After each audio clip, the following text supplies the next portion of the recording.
Yo, I put it like wow, this that sound. These oaks don't work hard like me, I hope they know by now. Bayo Bab, stand my ground. Bro, these money trees go overseas like Percy Tau. I'll make sure you stay around, quiet when I'm under loud. No negatives allowed, me and positivity took a vow. I always play to win, don't anticipate loss. Mind always in the clown, my boy. Never think about the drop, never ever ever think about the drop. Welcome to it, sports fans. It is the MKT Show. I am MKT, and that is feeling good. I've had a good start to today. First of all, not dead. Great start. Already, I'm thinking to myself, this is an incredible day, 6 feet above ground, and I hope it's going the same for you. If not, I hope the next 2 hours are just that for you. If you're listening on the podcast, thank you for joining us. You're obviously listening later, because podcasts are later. It's not the sort of live thing like YouTube. Yeah, I'm saying Senzo Satebe, who's with me, looking handsome in a beanie. How are you, my man? My man, I'm good. I have to be honest. I'm good. Life's treating me well today. I had to go for a massage. Had to. You know, and it wasn't really a massage. It was more, I had to go to the physio because my hamstrings at the moment feel, tight. Doit. You know what I'm saying? Doit like a tiger. Yeah, I had a bit of a workout on the weekend. Didn't work out for me. But I'm feeling like I'm back. I'm back on track. You know, we'll have to go for another sort of physio session on Friday. Just make sure I'm completely back before I travel. Because this weekend, I'm going back. I don't know if I need to say hi to Amadlo Zwako. Because I am going to eThekwini this coming weekend. Please come back with seawater. Okay. Please say what you've just said again and explain what you mean. Because there are a lot of people that wouldn't understand. And you have no respect, and I love it. So, in our culture, or as black people, when someone goes to Durban or the coast, yes, they must come back with seawater. Yeah. So that we cleanse ourselves. Ekakasin. Yes. Yeah.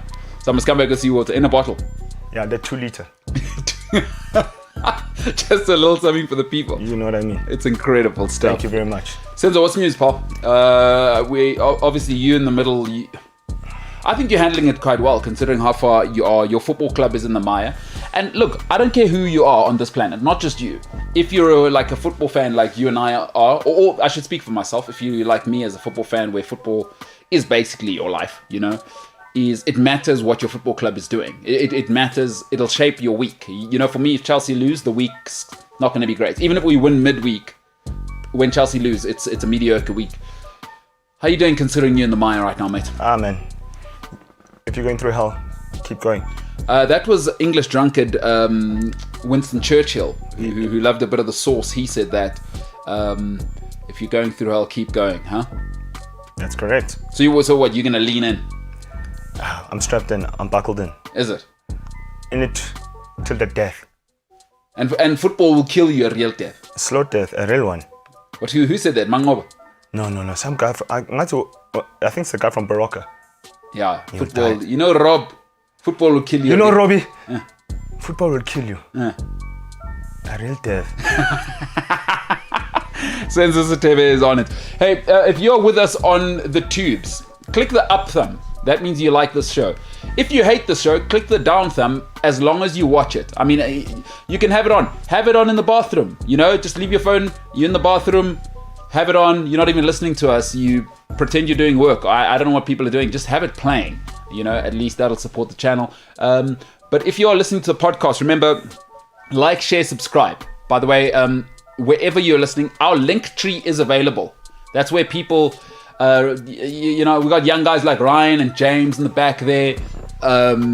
Some of them are leaving memory sticks at home, which might mean the sound today is not going to be as good. Some of them are going to gyms in the morning and not throwing up. That's just what the technical guys are doing back there. Welcome, obviously a machine. He's the same guy every day, just a human metronome. It's great to have one person where you know what's going to happen every single day.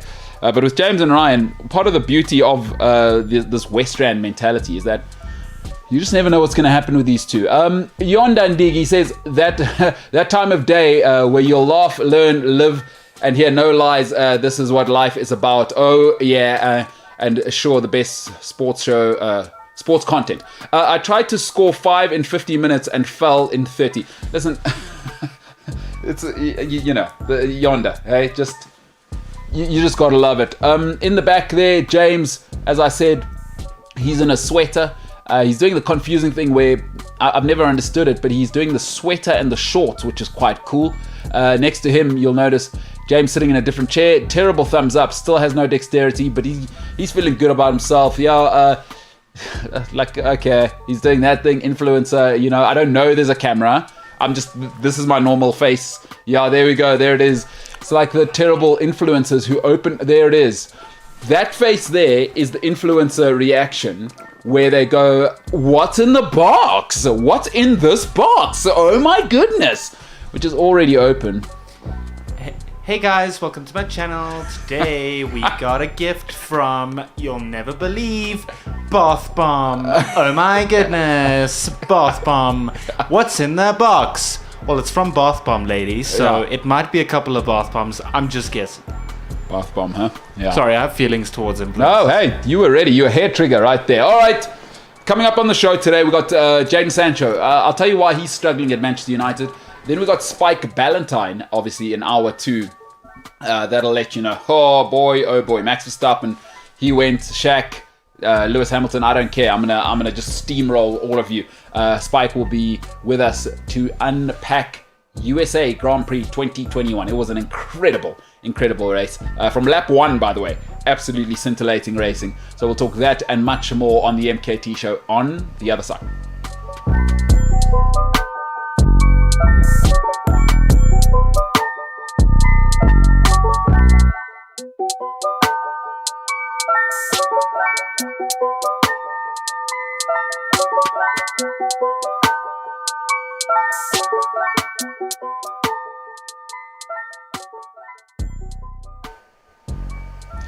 Intiro ya vola vola is something I've been taught.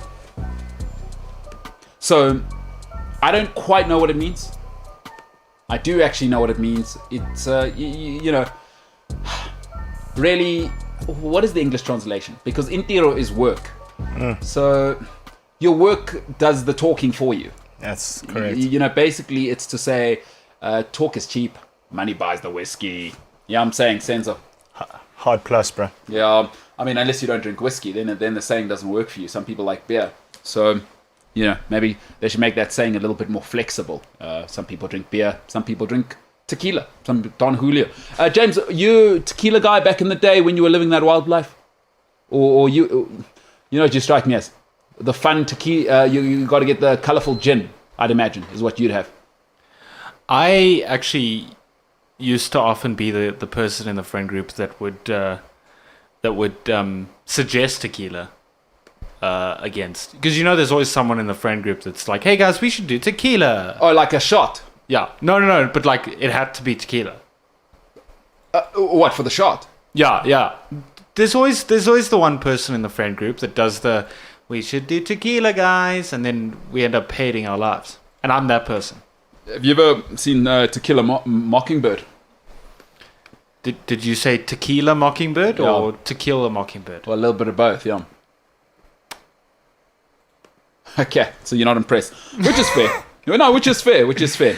Can't we save the puns for the F1 segment just now?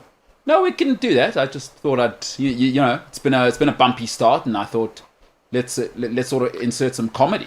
You're not getting me gasly. Because that was poor. I'm sorry. I apologize. What? I tried, because how people say I'm gassed. Yeah. No, I tried. I'm sorry. Sorry. That's terrible. And then there's people who are actually giving up time to watch this as content, you know? I apologize to everyone listening or watching currently. You know what's annoying is I don't think you're sorry.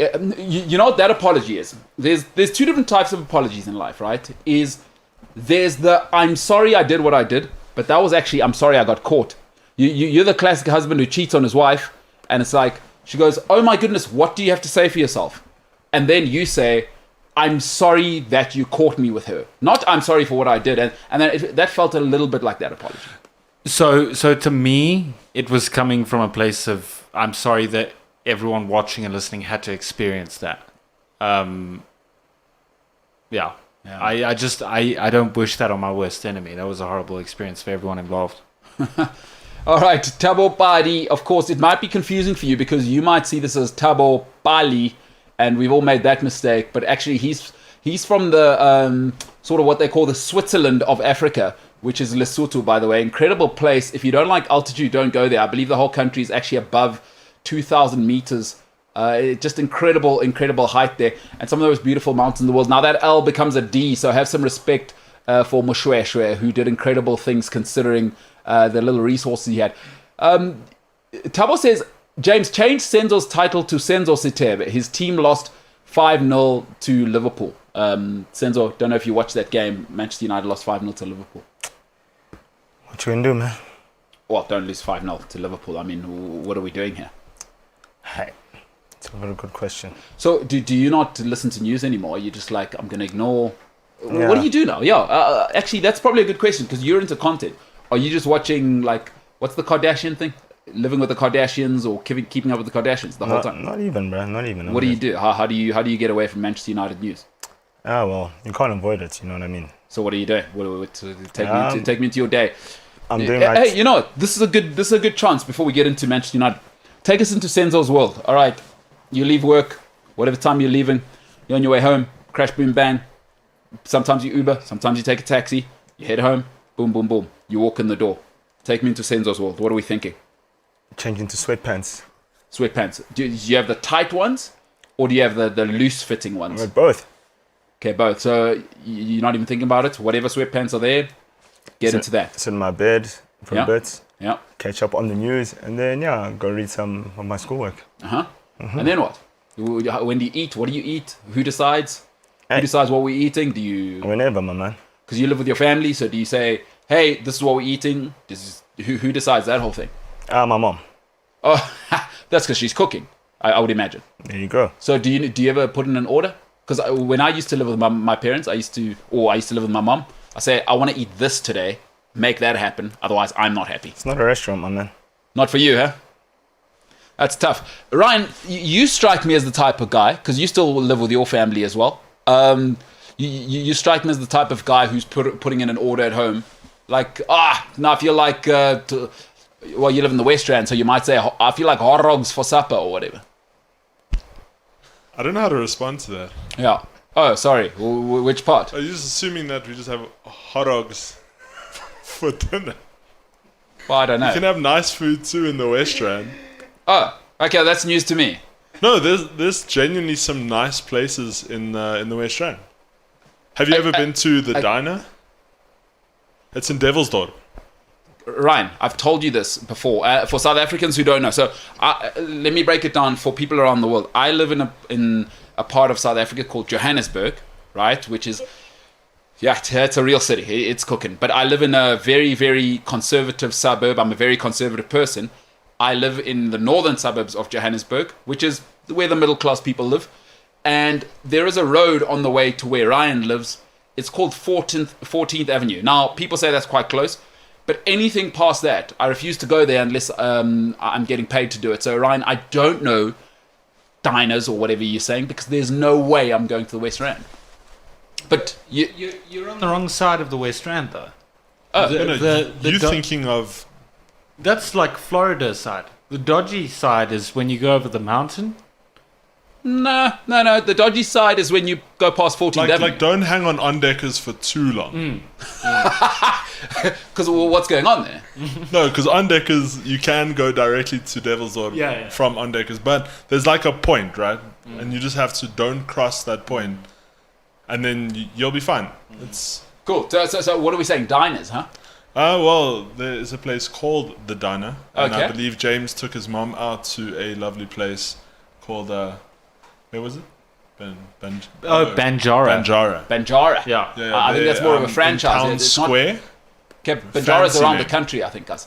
Sorry? Banjara, I believe, is around the country, if I'm thinking of the right restaurant. What's your point? It's a franchise. I mean, you're saying it like, oh, there's a nice place. Yeah, but you're saying it like it's a McDonald's.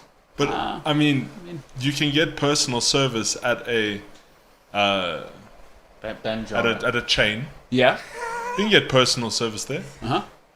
So, Okay. you basically like putting it all in one thing. Like, this is the same as everyone.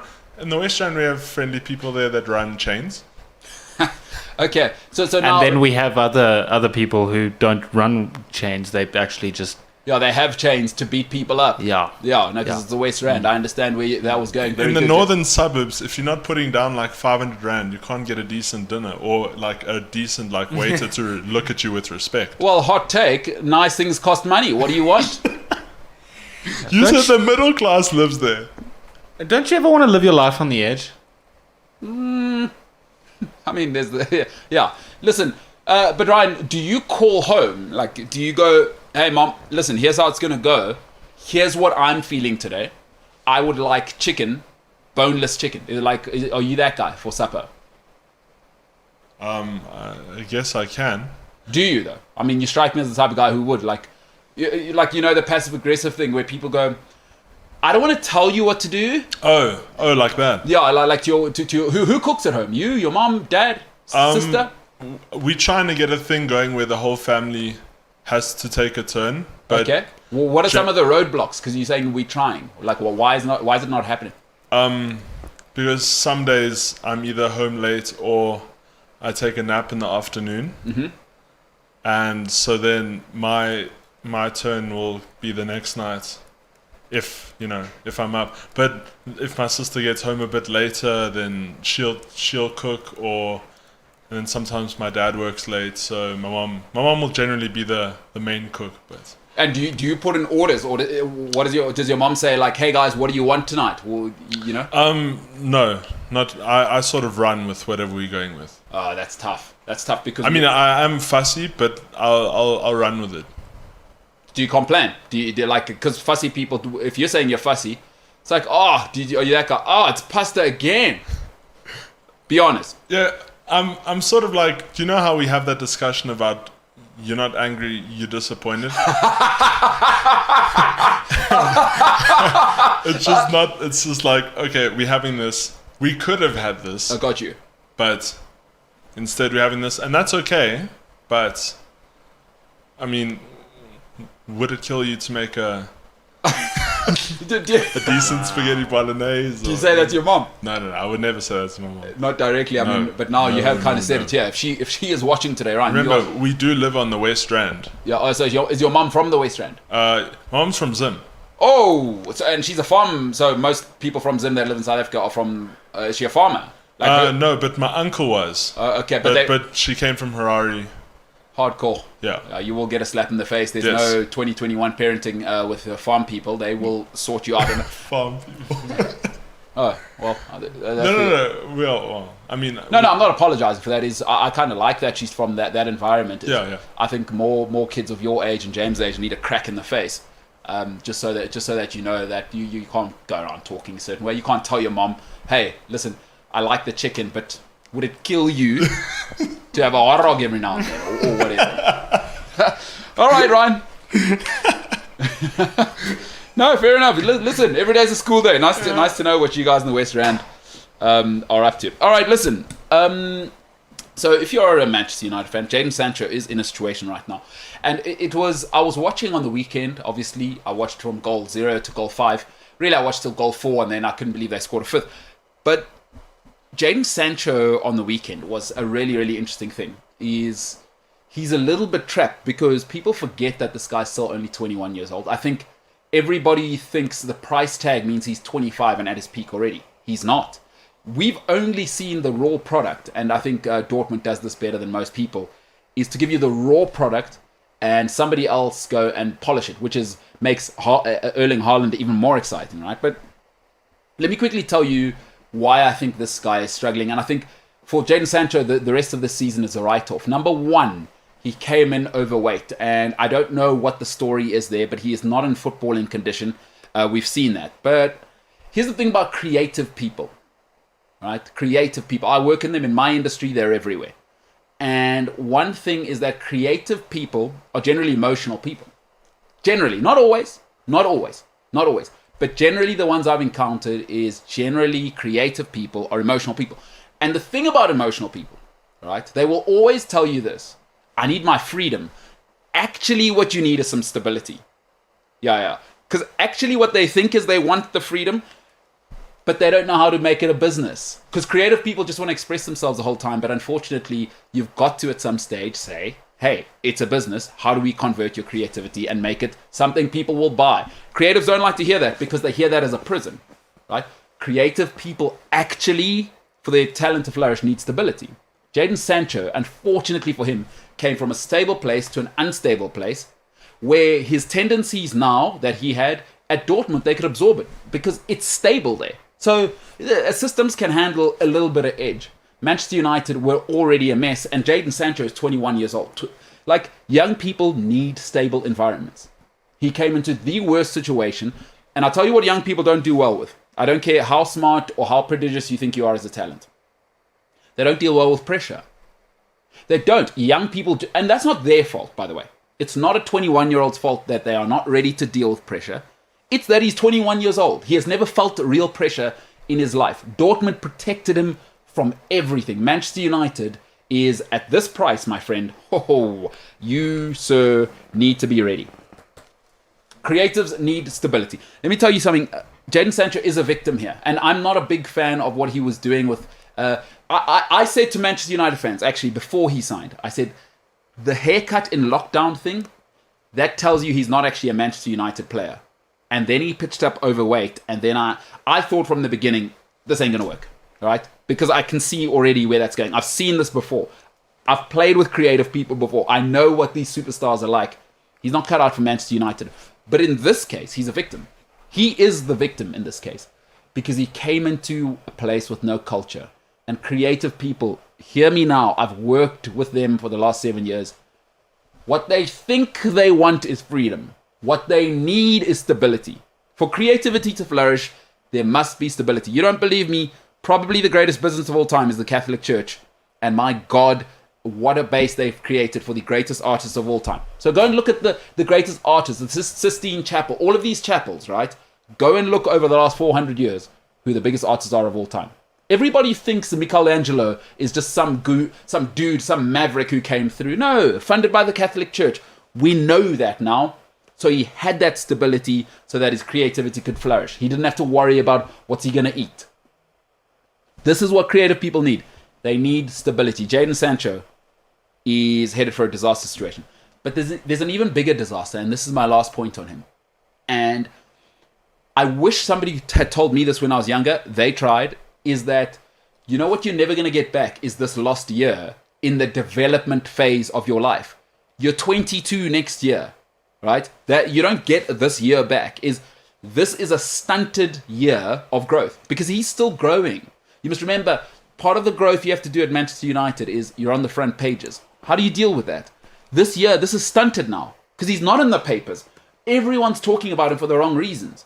And he's 21 years old, and that's going to affect him in a very certain way. So, for me, a victim. Talent is not interesting. And I think this is another case where I'll keep saying it and I will die on this hill. Talent is not interesting. Character is all that matters. Talent at this level is not interesting. If Jaden Sancho thinks that he's going to go to Man United and they'll be sad if they have to sell him in a year and a half's time, he is so far wrong. There are far more talented people that have been at Manchester United and been let go like that. Jaden Sancho had one good season at Dortmund. I mean, one great season at Dortmund. He's not Cristiano Ronaldo. He's not that. And folks, he is a victim of Manchester United. But he made that call. And he might as well consider the rest of this season a write-off. There is personal responsibility. He came in overweight. I cannot forgive him for that. On the YouTubes, where you can actually leave a comment, by the way, if you'd like, is Tracy Bard says, For right-brain creative people to flourish, they need a bit of left-brain stability and sensibility. Sancho is a perfect example. You know, Tracy's one of our OGs, right? She's really a supporter of what we do, and I love that. That is so wise to say. And you know, we live in a time where we've got a guy like James in the back, and James will tell you he is a creative, and you know, it's difficult to explain to young people because as soon as they hear discipline, they hear prison.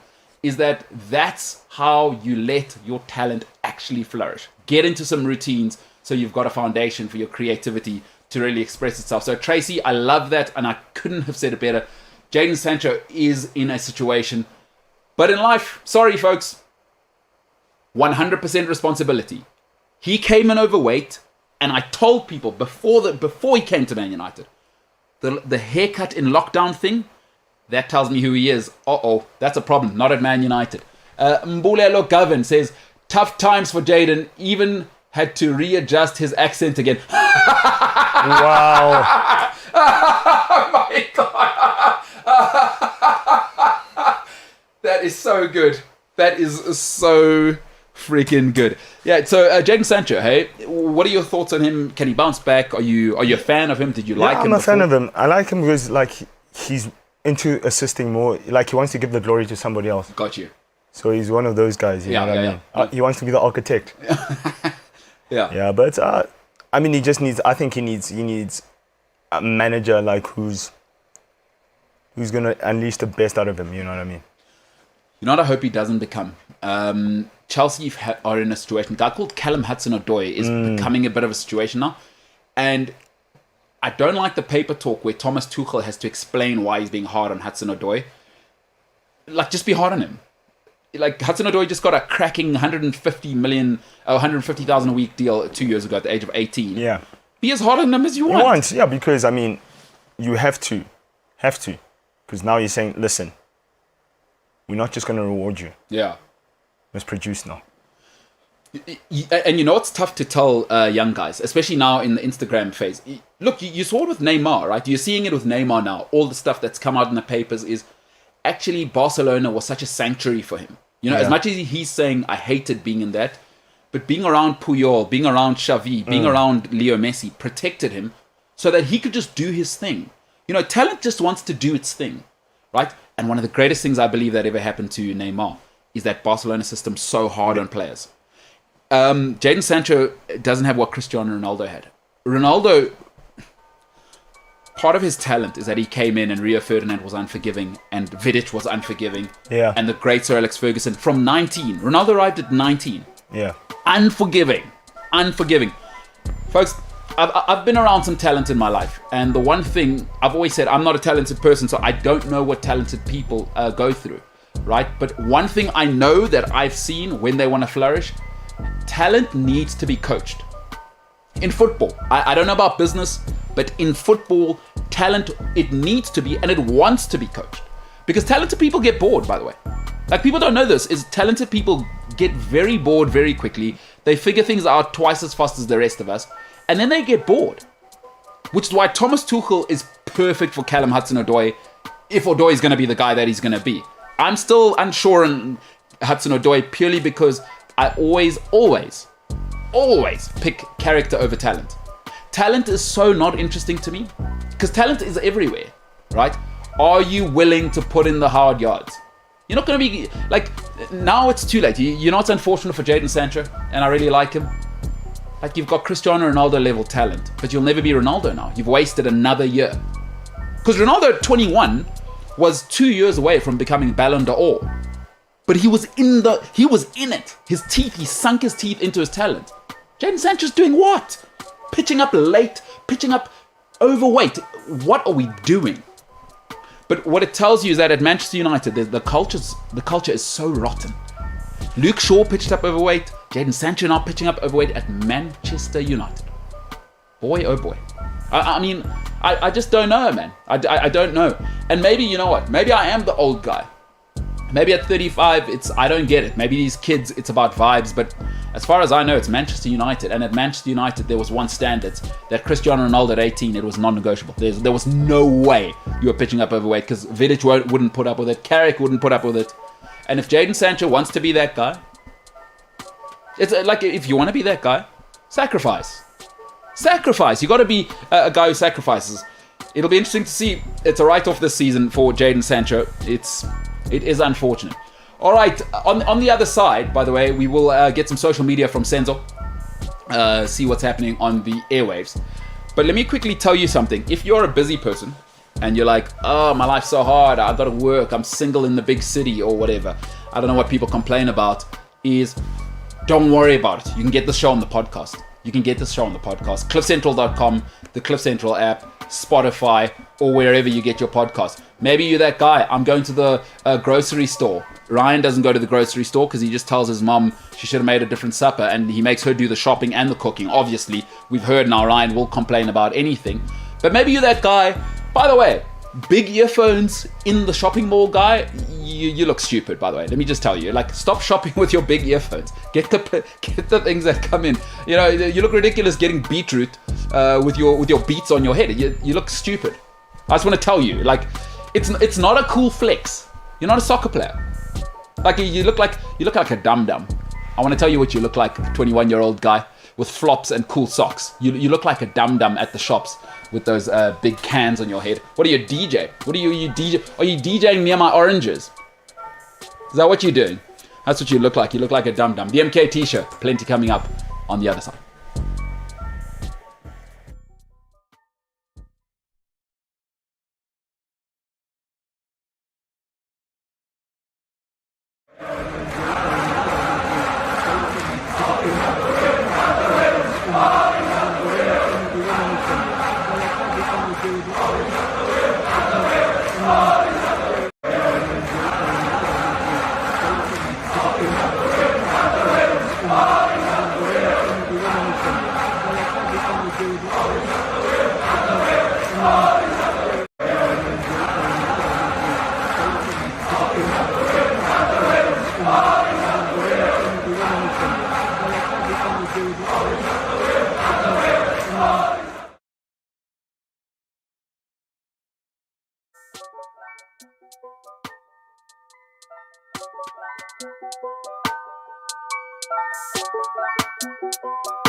Ollie is at the wheel.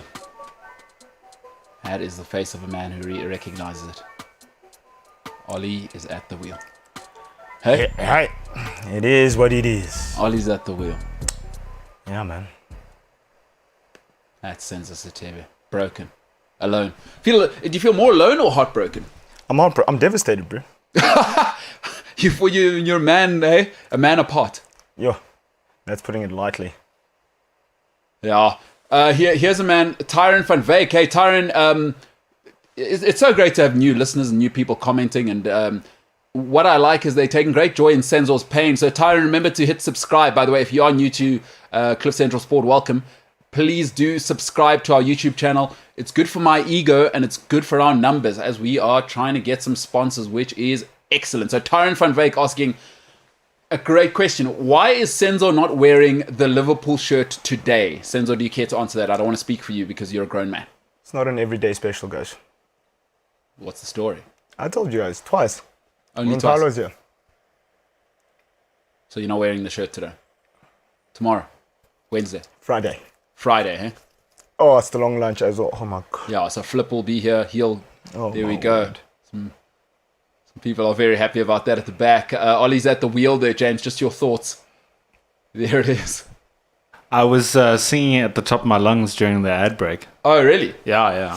Na na na na na na na na. No. Oh, Ollie's at the wheel. At the wheel. Ollie's at the wheel. La la la la. Ollie's at the wheel. Ollie's at the wheel. Are you finished or you done? This is not going to be done for a long time, my friend. Yeah, I mean, 5-0's pretty bad. 5 goals, against bro. your rivals at home, Stretford End. 10 men as well, it was 4-0, so it's not like they had 10 men, just, that only cost them 1 goal. Has Paul Pogba done a new Instagram yet with a new haircut? Surely, by now. Has he? If he did that, they'll tell him, dude, don't even bother coming back. So not yet. Expect that. Vegan boots. Oh, here's what's going to happen. I've figured it out. Oh my God, are you kidding me? Right, Paul Pogba, vegan day, right? He's at a vegan, obviously, photo shoot where the camera is made of kale or whatever as well. Absolutely no technology allowed there. Somehow they figured out that tech is made. He's at the vegan shoot, right? And he gets a wig that's made of kale as well. James, are you joking? Broccoli, oh my goodness. Vegan boots, broccoli hair. Are you joking? Are you joking? James, that's where we have to go, right? All I see in my head currently is Paul Pogba. That's it. It's the perfect image. And then, next to him, the daughter of the one person who was in the Beatles, according to Ryan, the McCartney lady, she's a designer. Senzo and James told me that, or Ryan told me that. She's standing behind him, no clothes, because that's actually vegan. You know what I mean? The most vegan outfit you can have is no clothes. That's why they call it salad dressing, because without it, the salad's naked. I got you. There is... Also, Paul Pogba did post on Instagram. What did he say? He said, "No time to feel sorry for ourselves. Wake up, step up, and make the next days better, guys. Guhle Nkosi saying that was an unnecessary shot at Senzo James. Laughing face emoji. I do like this one. It's one of my favorite emojis. The single face tear emoji. I do like to throw in the ruffle one though. The ruffle one's when it goes side crying. I do like that. That expresses that I'm laughing so hard I can't even keep my head up straight. I do like that one. But this is good stuff. You only sounded about 100 years old there. The ruffle one. Yeah. What do you call the side emoji? I'm crying so like, I'm on my side. I'm not. I could be wrong, but I don't think I've ever met someone that says ruffle. What do I say? ROFL. Or like rolling on the floor laughing. What I'm saying, the whole thing. What's the point of the acronym then? Hey, I've said it once. I'll say it again. I don't make the rules, bro. No, but no. Listen, the whole point of having what they call an acronym is so that you don't say the whole thing. So if I was to say, hey, do you know what I like? You know what? Oh, you know what my favorite acronym is? It's the rolling on the floor laughing acronym.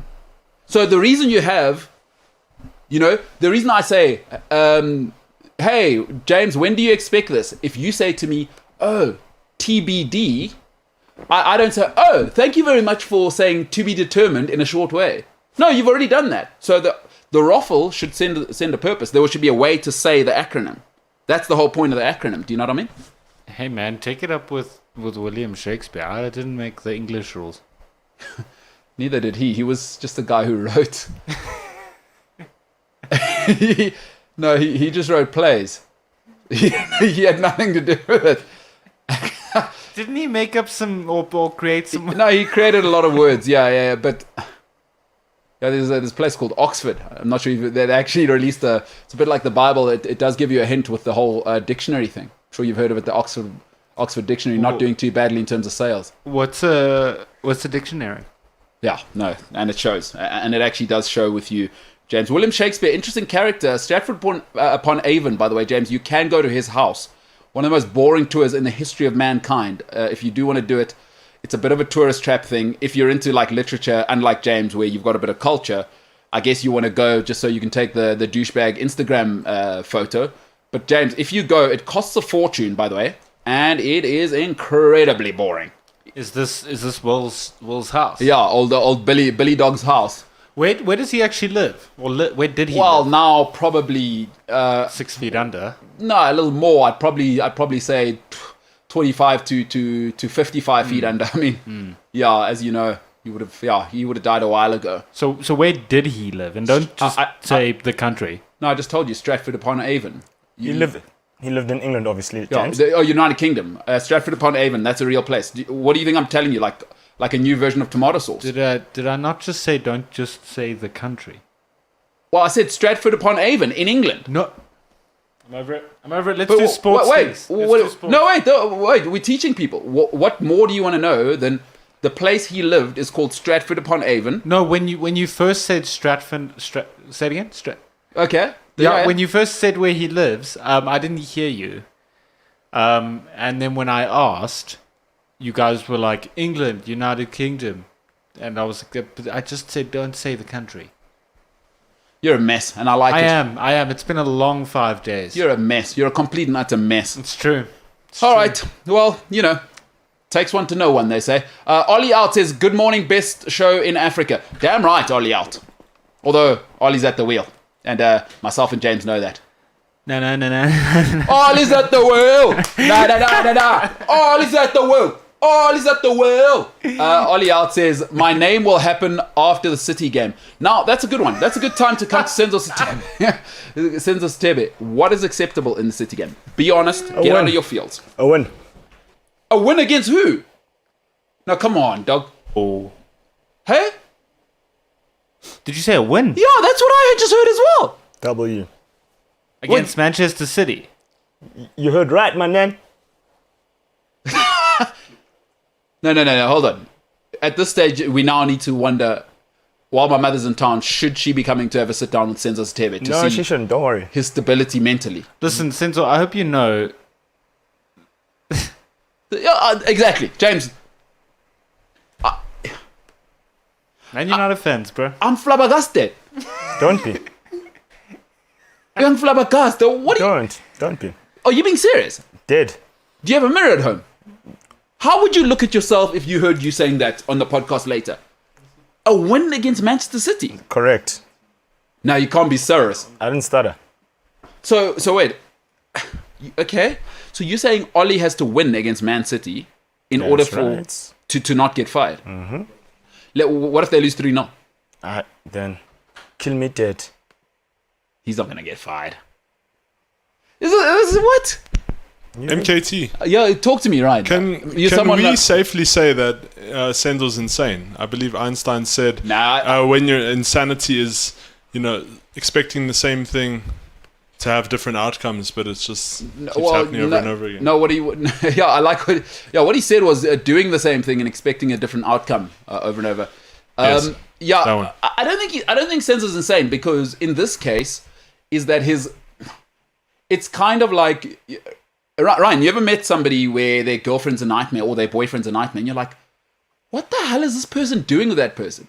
And then in the end, actually, it's like, no, you can't choose who you love. We're not reasonable with the people we love, which is why Senzo, I can forgive him his lack of what seems like insane behavior, but I also understand that you love your football club, so you're not going to be reasonable when you approach it. You know what I'm saying, right? Toxic loyalty. That's what it's called. I didn't even know that. Is that a 2021 thing? We can make it a 2021 thing. Toxic loyalty. Oh my goodness. James, you kind of had that when that lady cheated on you in Dubai, eh? Yeah. Now, to be clear, she wasn't in Dubai. You were in Dubai. I was in Dubai, correct. Were you there to buy stuff? Nice. All right, let's get to some social media. Senzo, what do you have on social media first? The first thing I have, Stat News is showing us the stats for the NBA after a week. Mm-hmm. So, best offense is Memphis Grizzlies. Best offense, Miami Heat. Best net rating, Miami Heat. Mm-hmm. Best record, Bulls. So they bring back Jordan times. And most rebounds per game, Rudy Gobert. Mm-hmm. Most assists per game, CP3. Most shots per game, Paul George. Mm-hmm. Most BPG, I forgot what that stat means, but Time Lord. You know what the Time Lord is, right? No. Okay. Dame Lillard. Best field goal percentage, Jared Allen. And most threes, LaMelo, CJ, Patty. Who's the guy so far? Playoff Pete tried to bring it back, obviously in that second half against. Yeah, but it didn't quite work out. But Playoff Pete is gonna fall off though. Yeah, he's got a problem, huh? I was watching something yesterday. They've dropped the most clutch buzzer beaters on him. He's got the shoulder problem. Both shoulders are a problem. But hey, do you know his story with Doc Rivers' daughter? No. Yeah. So he had 6 men on the court. Yeah, he played a little, overtime, a little street ball. Yeah, and I don't know if they were married or whatever. That was And then Doc Rivers obviously was coaching him recently. Yeah, it's hectic. And what's interesting is Doc Rivers came out and said, he had a talk with him and forgave him. It's quite something, huh? And then I like how Paul George had the tenacity to come and call Doc Rivers out when things went wrong. As well, after you'd done that to his daughter. That's wild, hey? Get a load of that guy. Yeah, PG. Playoff Pete, he named himself. I like how LaMelo said no, nobody's ever called him that. He said, hey, that what he called himself? You can't christen yourself. That what he called himself, said LaMelo. He's never going to win a title because he's with geriatrics now. LaMelo's sad. LaMelo is No, Ravel Morrison never did anything. He's Mario Balotelli. Actually, good analogy. Why did he go to the Knicks? Oh, lifestyle, New York lifestyle. Melo. All right. What else you got, Paul? Eden Hazard, shame. Ancelotti doesn't want him. It's Dulga. He's roasting him. He is roasting him. What's he saying about Eden Hazard? He basically said to Eden Hazard, listen, you're surplus to requirement. Boy, oh boy. Mail online saying Eden Hazard is told to put up with his limited game time at Real Madrid. Boss says he prefers other players. He says, this Ancelotti, yes, he has absolutely everything, but he has to put up with it. He can play, but the coach in this moment prefers other players. The important thing is he is motivated to work and play. He's doing that and his time will come. The problem with going from Eden Hazard, right, to Eden Hazard is that at Real Madrid, they've got a serious guy. Is Vinicius is for real. Vinicius, he's making the pots, as they say. And Hazard now can't play any other role. He doesn't have the dynamism to play in the 10 role. He can only come off the left because his thing is still the dribbling. But the problem is you can't have a macuña for breakfast in Spain and expect to be at the top of your game. That's what happens when you give somebody all the money. Talk about an eaten mess. Am I right? An eaten mess. I'm not sure I get it. I kind of like your enthusiasm. Is eaten mess? I don't think that's a real... I think it's a dessert in England. It's called an Eton mess. Okay, that would have been from his name's Eton because he's eaten everything, and he's a mess because he's. You know what's funny is I spent time at probably the institution that came from for 7 months, and I've never heard Eton and Eton. Pause, guys. Whoa. It is a thing, I promise. I just stumbled off a sensational story right now. It came out 15 minutes ago. A PSG star, unnamed, was robbed as he stopped at a red light last night in the public park. Yeah. And he was robbed by prostitutes. Robbed by prostitutes? Yep. That's not funny. Why are you guys laughing in the back there? Oh no, hold on. Let's talk about this quickly before we go to a break. An unnamed PSG player was robbed last night in a renowned prostitute hotspot in Paris, according to reports. Right.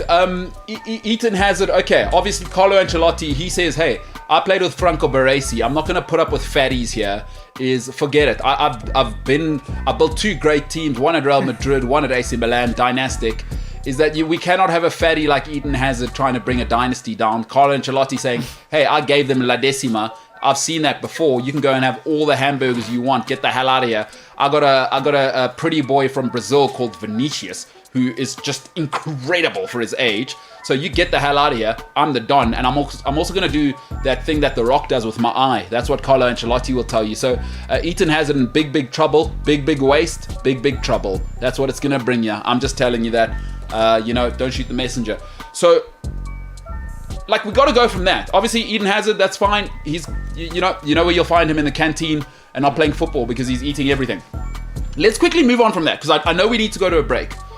What are you telling me about prostitutes robbing a footballer? A PSG player. Wait, why are you guys laughing in the back? Ryan, tell me, what are you guys laughing at? No, I was just saying to James, if it's anyone, it's got to be Neymar. They won't put his name in the press. It's got to be Neymar. Yeah, I know. That's purely speculation. You say so. What you're saying is that, hey, you got to Neymar who it is. Unnamed, eh? No. Is that what you're saying, right? Little weak on that one. Yeah. Neymar. You got a Neymar. Bit of a dilute. No good, hey? No. You got a Neymar who it is because Ryan's accusing. All right. Hey, folks, on the other side, listen, we're going to talk Formula One. It happened in America. They do things different. Shaq is the size of a house. He was there. Just incredible scenes. Also, now that it's happened to a footballer in Paris, look out for prostitutes. They'll rob you. I'm not saying that, they're bad people. I'm just saying they will rob you. And a footballer who's yet to be Neymar'd. No, the guys aren't having it. The MKT Show. We got Spike Valentine on the other side.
Prostitutes are thieves now. Oh, wow. Oh. That's a bit unfair. Yeah, that's very unfair. Straight in, man. Come on. Well, what do you mean? Unless you talk about the one.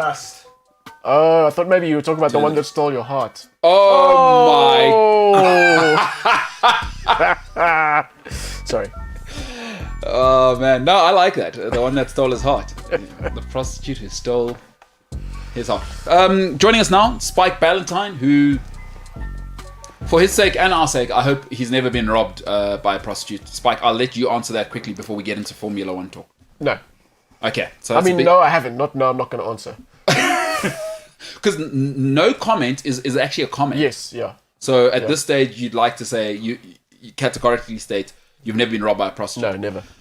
My God, I Never want to tell been you. robbed by a prostitute, no. I want to tell you something. That is fantastic news. I'm glad to hear. I'm That's glad you're fine. happy.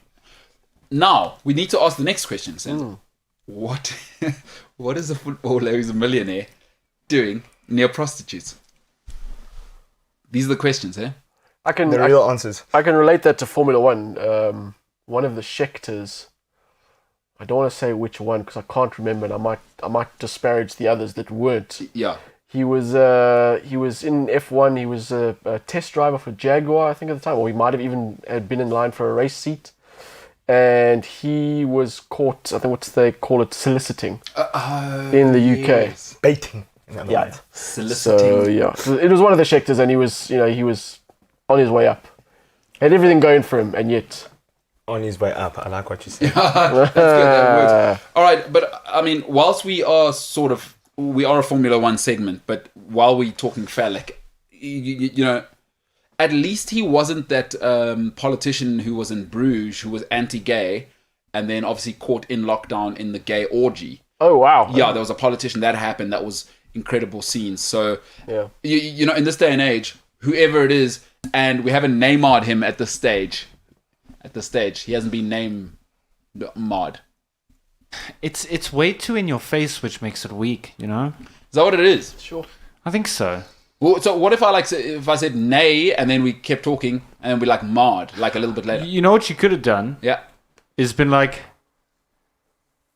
it's killing me. I was gonna offend a whole bunch of people. Let's go with it's killing. Yeah, like I can't wait to find out because it's killing me Yeah. to find out.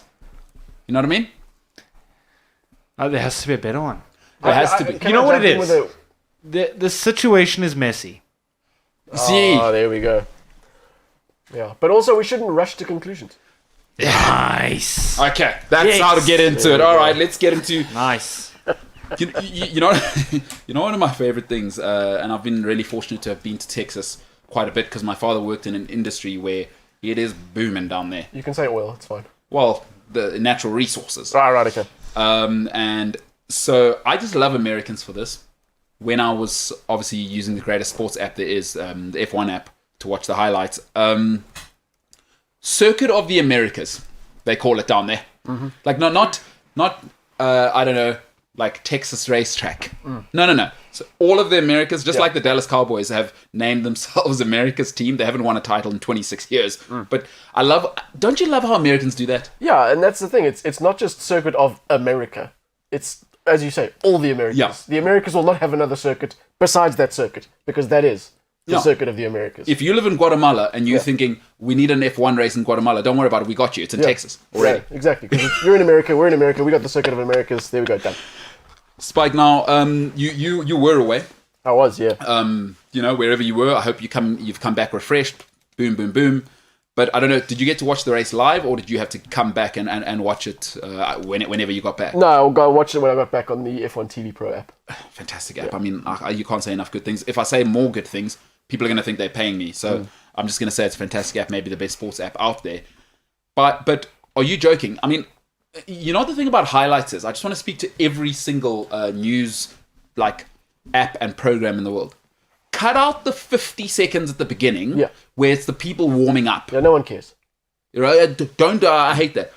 But what I loved about this race was literally from the first lap, electric. Like Danny Ricciardo, first lap, I want to cut you off. The other McLarens zoom in, give positions back. That was the first lap. Yeah.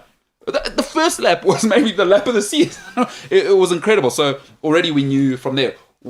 Is that the most electrifying, like, is there more space to overtake in America? What happened there? No, I think they just had one of those laps where, you know, the varying starts of the different guys just gave opportunities to the guys following, and I think it's getting to that point of the season now where guys are going to be fighting harder. So particularly with McLaren and Ferrari, there's now 3.5 points between them. They're going for that third position in the championship. McLaren want to defend it like hell because they got there last year. Yeah. And so Ferrari's gunning for that. So, you know, those kinds of opportunities now are now there, where people are pushing harder than they have been because they realize now we're at the pointy bit of the season. So they got to get in there. Yeah, I got to tell you, again, the same thing happened. Last time I thought, you know what I'm going to do? I'm going to watch the 7-minute little clip one. I don't need the whole race. America, it's a ridiculous thing. But then when I saw that first lap, I'm like, no. Now I need to know what happened. Because so I went and watched the half an hour one again, of course. Cracking app. I went and did it. Was what I liked about some of the events on that first lap for me, and I don't know what you thought, is that it tells me how many of these guys still care. Like for Danny Ricciardo, I Yeah, love that. yeah. I kind of thought, some guys are coasting. Like, especially now, obviously, it's kind of a 1 and 2 race in terms of the Constructors' Championship. But then it reminded me, like, these guys are champions. Of course they still care. I love that. Yeah, they're always going to fight. And I like the fact that Dan Ricciardo has had the difficult season that he's had. Yeah. And he's now coming back and finding his feet and finding the measure of Lando Norris more often. And, getting back to his old fighting self. And even, as Carlos Sainz said, playing a little bit dirty. Which Ricciardo came out afterwards and said, yeah, I'm a nice guy. I'm allowed to fight dirty every now and again. I don't mind. Yeah. So, seeing those kinds of battles is fantastic. Guys like Vettel on Russell, and that battle from the back of the field. Yeah. And Vettel ended up in the points. So those efforts are really, really spectacular to see when it's happening. And it's giving the guys dividends as well. So was what I loved was when he said he did that on purpose. I think it was Danny Ricciardo or somebody when they touched. Was that Ricciardo and Sainz when they touched like that? Dan Ricciardo, I don't think he did it on purpose. I had a look and I couldn't see anything that he did on purpose. It looked to me like he oversteered a little bit and collected him. But there was Alonso and Raikkonen as well that had a ding-dong battle all the way through. Alonso's acting like a grumpy old man. I mean, I love the guy. Yeah. He's one of the greatest ever, but wow, he's behaving like a child at the moment. So talk about grumpy. Midlife crisis. But yeah.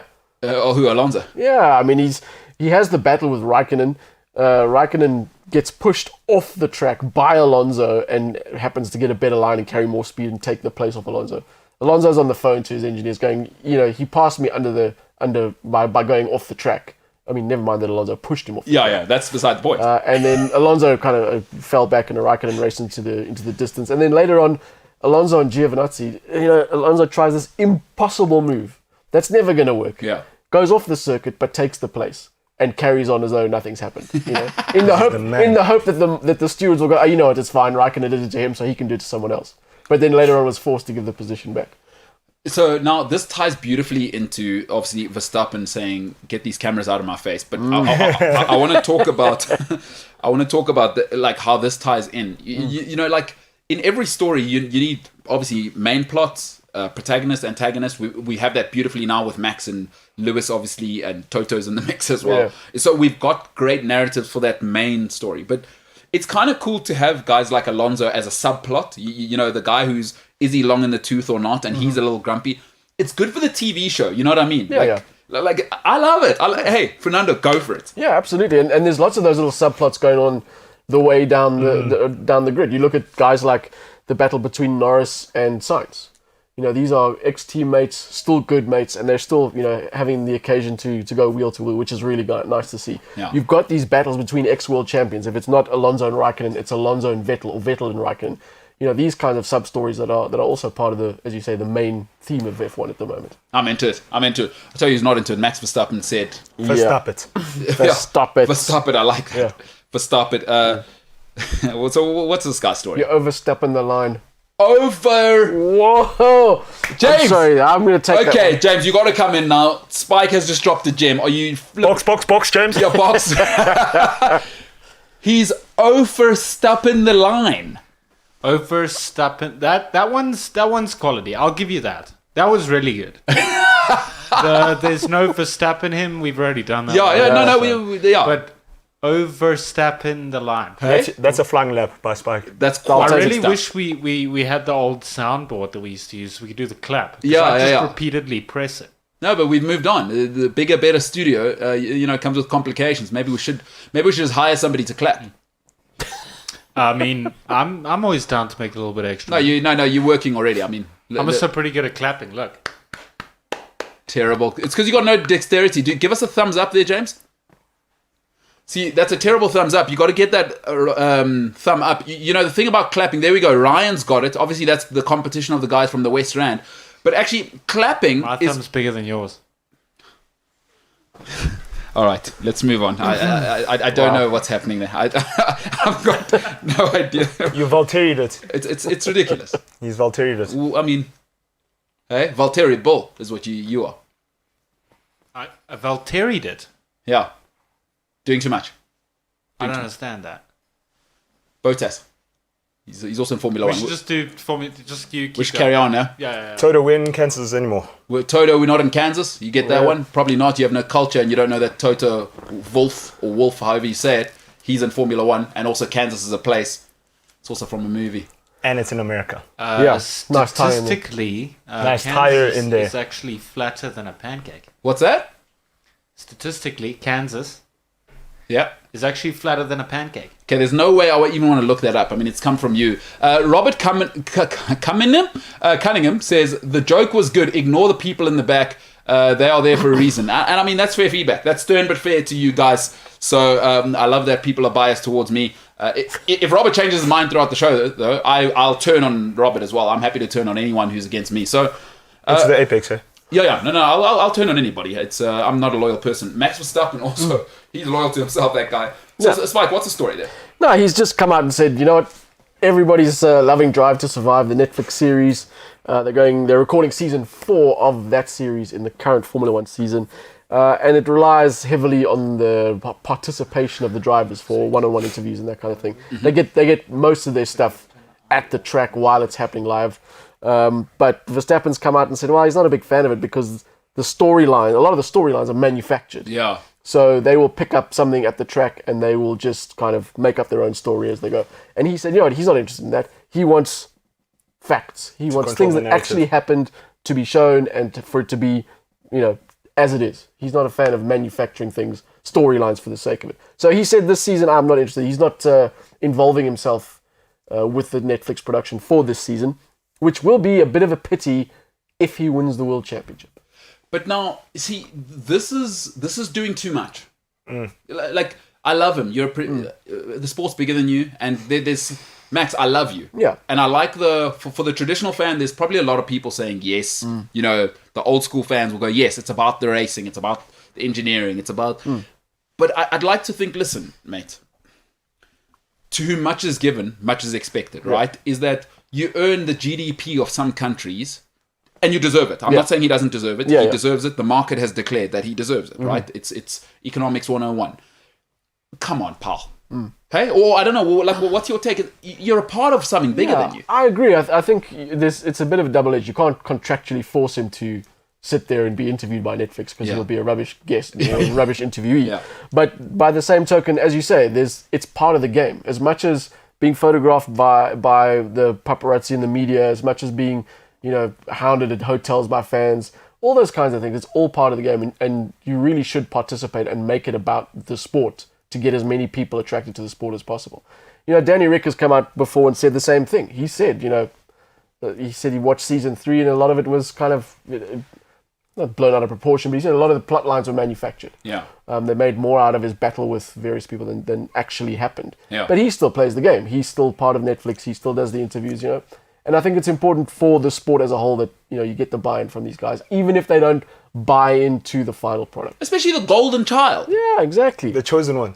No, he must... Come on, play ball, pal. No. But it's this new Instagram, James's generation, where it's about you. It's not about you, pal. But it's only entertainment. Come on, dog. Yeah. Do it like you're doing it for TV. It's just straight up. And this is the thing. I mean, he's going to get interviewed for TV.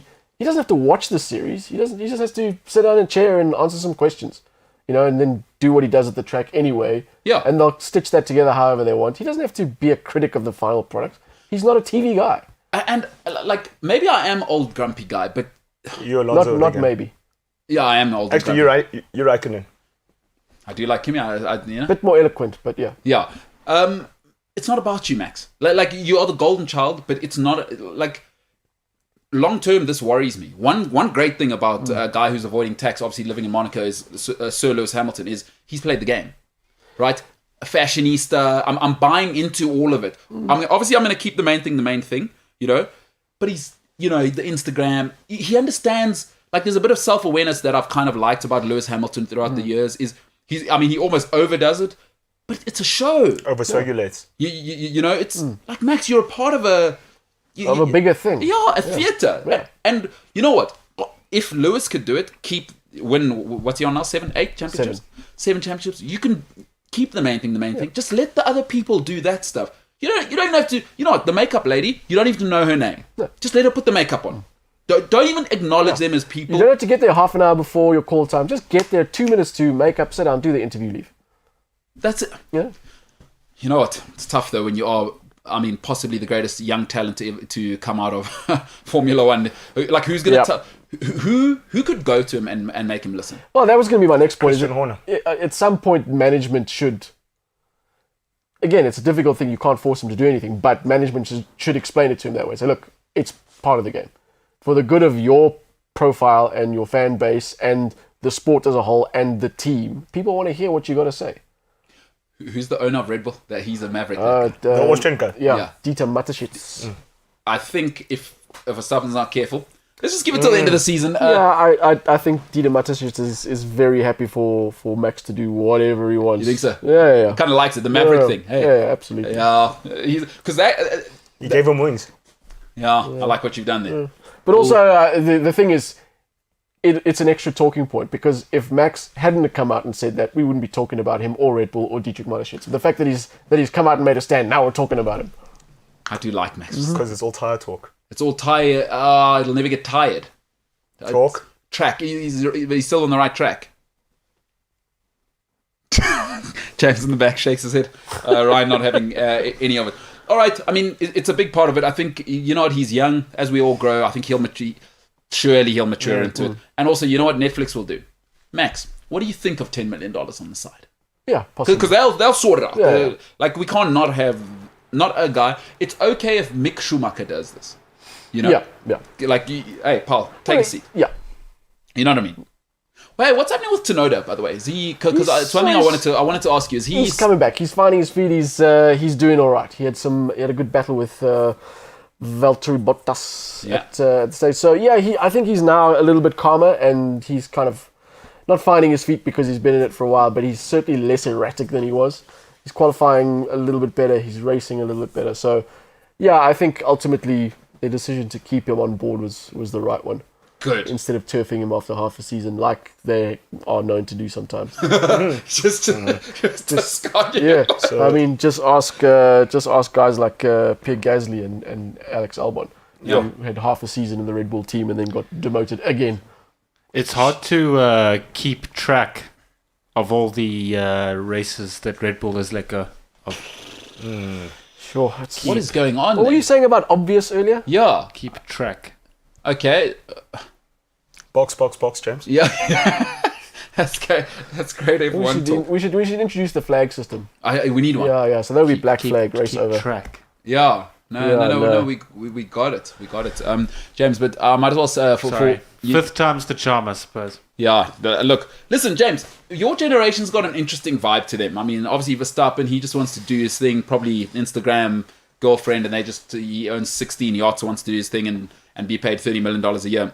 But interesting thing happened on the weekend. I know you're into vibes, James. Obviously, you're a coffee influencer, for those people who don't know. In Vietnam, you're probably the biggest tall white guy in the history of Vietnamese coffee influencing. Talk about a tall white, am I right? There we go. Oh my word. Great clapping from the guys in the studio because they know how to use their thumbs and actually get them out the way. Unlike James, who can't use his thumb, so he's a bit of a flat white. You see how we're making it work now, Jembo. But your generation, incredible stuff. Martin Brundle is one of the biggest legends sport has ever had, by the way. No, not just Formula One. Sure. Like he's an absolute institution on his own. Obviously as a race aficionado, Spike and I, he means more to us than other people, but he is an institution. When you do something at that level for this long, I don't care what industry you're in. He is an institution, and I'll let the guys have their say. They may agree or disagree, but I saw something on the weekend. James, do you young guys just think all old people don't matter anymore? Like if it's not Selena Gomez, who cares? I know where you're going with this, and I don't know what you want me to say. No defense, huh? I think it's rude and very disrespectful. I mean, Spike, what is going on? Like first of all, who's that? Formula One, or is it just, it's America, you got to let the show go on? Yeah, we've spoken about this before and how celebrities tend to rock up at F1 events, and everyone says, "Oh, there's so and so, or there's this person," or and for me, so what happened was Martin Brundle was doing his grid walk for the first time in a long time. That COVID regulations allowed, so he was doing his walk. There were a couple of celebrities on the grid. There was a rapper whose name I forget. And there was one of the Williams sisters. I think it was Serena Williams was on there as well. Sorry to interrupt you, Spike. It was Megan the Stallion. Megan the Stallion, that's her. Megan the Stallion. Yeah, Megan the Stallion. I think It's the with like 3 E's. Yeah. Okay. Already. So what happened was Martin Brundle wanted to get a word with either or both, and tried to step up to get the mic in her face. Because if you've seen the pit walk, it is very much a thing where you just kind of find someone, run up to them, put the mic in their face, ask them a question. Yeah. There's no pre-planned or schedule or anything. Yeah. So he ran up to Megan the Stallion, or one of the Williams sisters, and tried to get in, and got shoved out the way by the bodyguards. The bodyguards were like, "No, it's not happening," and kept him out the way. So that was where it came about, and Martin Brundle came out afterwards. We need a similar manners on these for these kinds of things, because if you're on the grid and I'm doing a grid walk, you need to understand that he's not the only one. A lot of the TV networks do it. That you're going to get a mic in your face because you're there and you're a celebrity, and people want to hear your opinions. I don't know why, because the celebrities generally know squat about Formula One and have nothing interesting to say about it. Yeah. But there's a couple of things for me. Is that one, if the celebrities, anybody that goes to the grid should be told, you might be approached for an interview. Don't be a dick. Yeah. You're on worldwide television. Yeah. And just give the person a few minutes or a few seconds to answer a question. Be reasonable about it. That's the one thing. The other thing is, I get the feeling that some of these celebrities are like, they don't like to be out-celebritied. And, they get to this place and, I would imagine that most people at the Circuit of the Americas, which is the only circuit in the Americas. It's the one. There's never been another one. No, there will never be another one.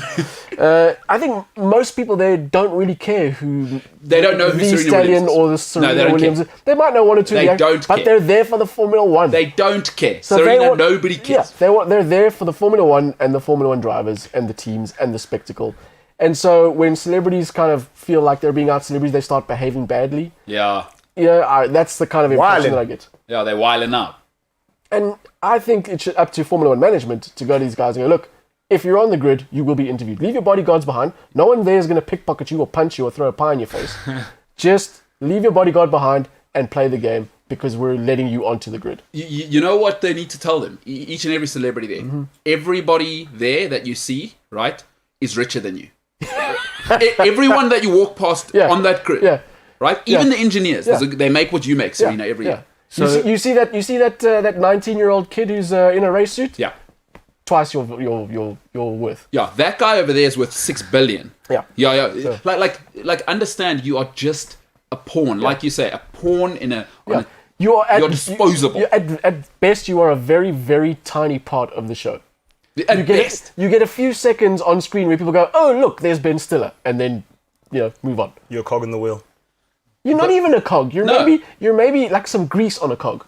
You know what you are. You know what's the valve.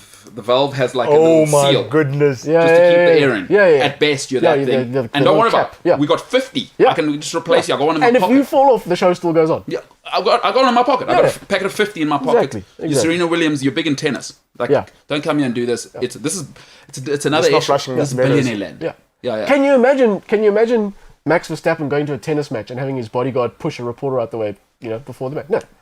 Absolutely. Max Verstappen is probably not going to tennis. I don't hang around with poor. They're so poor. Hypothetically is what I mean. No, I know what you're saying, but it's incredible stuff, and I really don't like it. Ollie Out comment on YouTube. If you're with us on YouTube, please click like if you enjoy the content. If you hate the content, the other thumb is hate. You got to be honest in this world, stern but fair. Ollie Out says F1 needs to stop bringing celebs to their races in USA who don't have a clue about the sport and walk on the grid, pushing away Brundle and unable to talk properly about the sport. Only Netflix series. Listen, I think, Ollie Out, I'm totally with you from a hardcore, it's about the racing thing.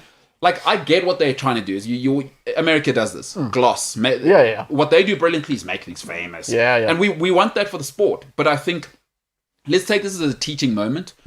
Moving forward, F1 needs to talk to the guys. The bodyguard thing, that cannot happen. Yeah. Like you can't have bodyguards.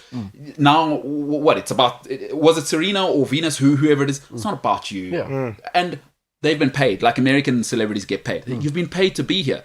You are available.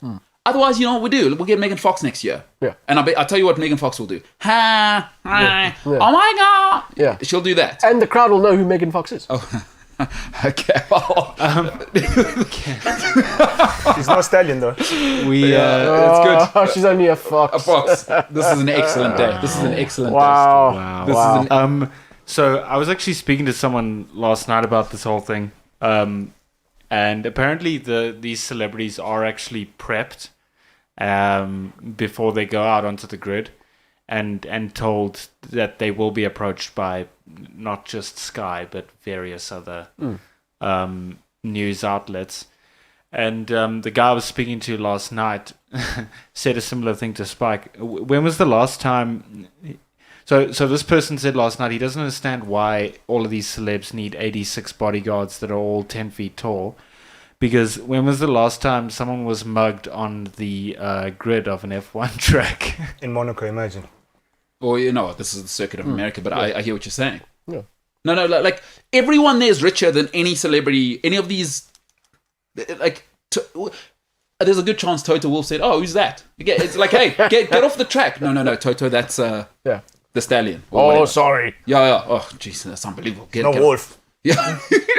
Is it Wolf or Wolf? He's Austrian, so I presume it's Worf. Wolf. It's a tight W. You Paul gotta- Worf. Yeah. Yeah, he's probably saying, these guys. I'm trying to, I'm busy. Yeah. Even Lance is like, stop strolling around, man. Oh, my Lord. No, this is, we get in there, we're in the mix. But now, James, I just want to ask you, obviously, you're sitting next to the king of pop culture in the back there. Megan Thee Stallion, what are we talking about there? Does she have the same, what background? What's her music like? What are we talking about? So she's a musician. She's one of these Cardi B. Okay, so that trap style. Rappers, yeah. But I would say she's most famous for, she was shot by a rapper last year. What? Wow. Was her rapping that bad? Yeah, I mean, nobody's music's that bad. Although, She was shot by... Jay, listen, I want to tell you something. By the way, you're looking at a guy, Ryan, over there, who thinks there's one person in the Beatles. Or there was only one person in the Beatles, for starters. Really? I've got a question. Sorry to sidetrack on your sidetrack. By all means. But if there was only one person in the Beatles, why wasn't it just called The Beatle? No. MKT's blowing it out of proportion. The Beatles are one of my favorite bands. Just yesterday, I just made a mistake on the show. I wasn't sure if all Beatles were from Liverpool, so I instead ran with that. I would just watch a doc the day before about Paul McCartney being from Liverpool, and then MKT was like, didn't you know all four of them are from Liverpool? And so he's playing on that. The Beatles are genuinely one of my favorite bands of all time. You and like 2 billion other people. So a guy who didn't actually invent the rules for the English language, William Shakespeare, famously wrote in a play, James, because James thinks William Shakespeare. It's incredible. Where did he live again? And he's a drama kid. Who, James?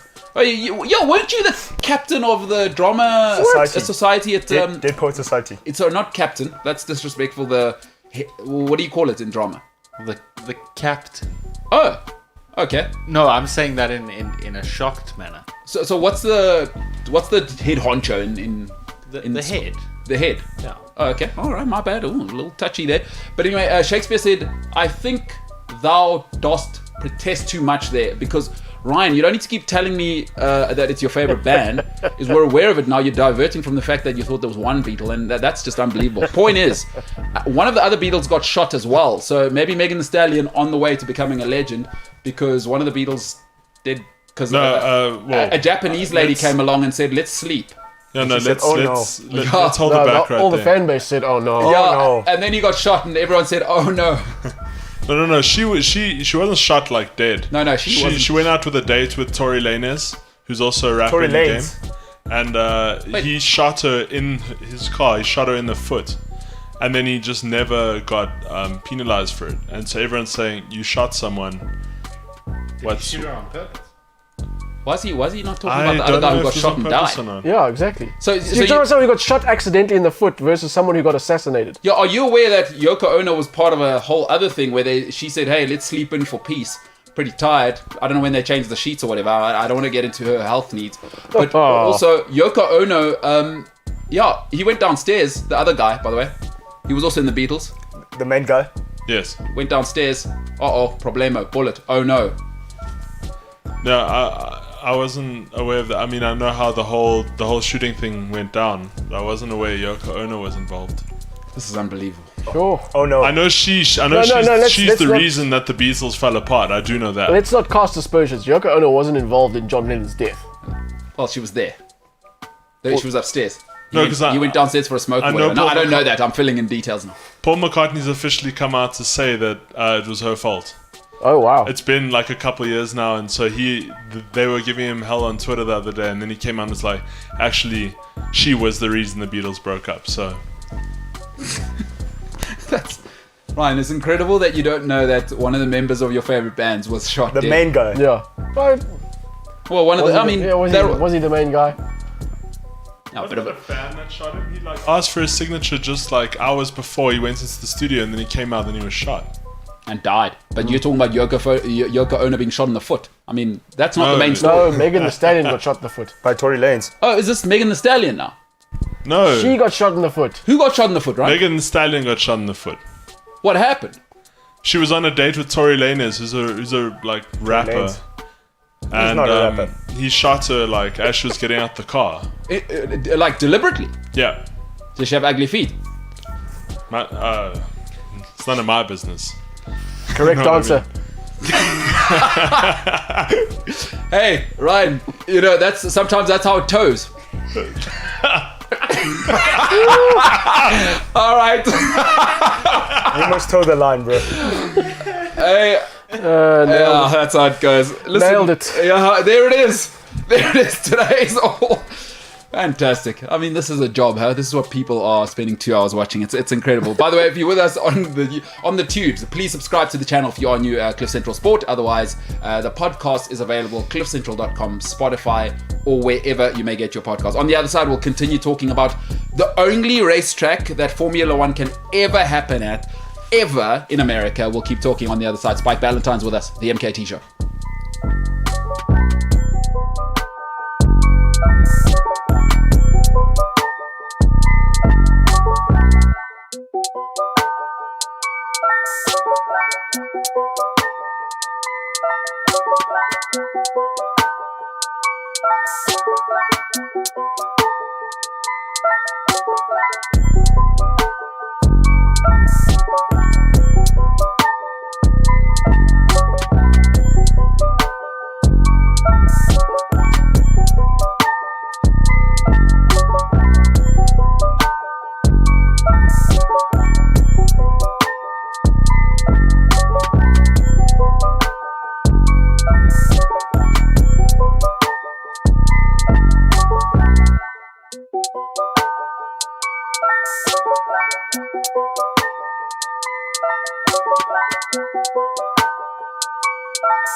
Brundle had the pits. That was awful. Like I ain't about it. I didn't like. Yeah. I didn't like that. Like it would be like going to Manchester United No. and pushing Fergie. Like, sorry, excuse me, I need to get to my seat. Excuse me. Sorry, geezer. Yeah, you're old. Excuse me. Like, come on. Put some respect on his name. You know what I'm saying, Senzo? Ollie Out says Tory Lanez. Is it Tory Lanez? It's Lanes. Lanez. Tory Lanez also freestyled about the shooting in a Twitch stream. What? Lanez. Yeah. Lanez. Lanes. Well, Tory why are you guys Lanez. saying two different things? No, it's No, Lanes. it's Tory Lanez. Why is Senzo saying Lanes? Because he's not the king of pop culture. Oh my god, that's a whole different issue for a different time. We can move on from that. Talk to me about this now, Ryan. What are you talking about on a Twitch stream? So what's he doing? Playing like Call of Duty, and he's like, oh, you know what? That woman I shot in the foot. Let me talk about it.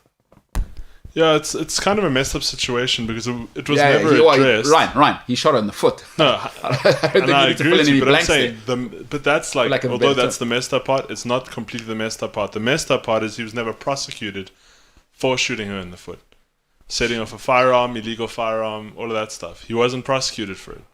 But is she?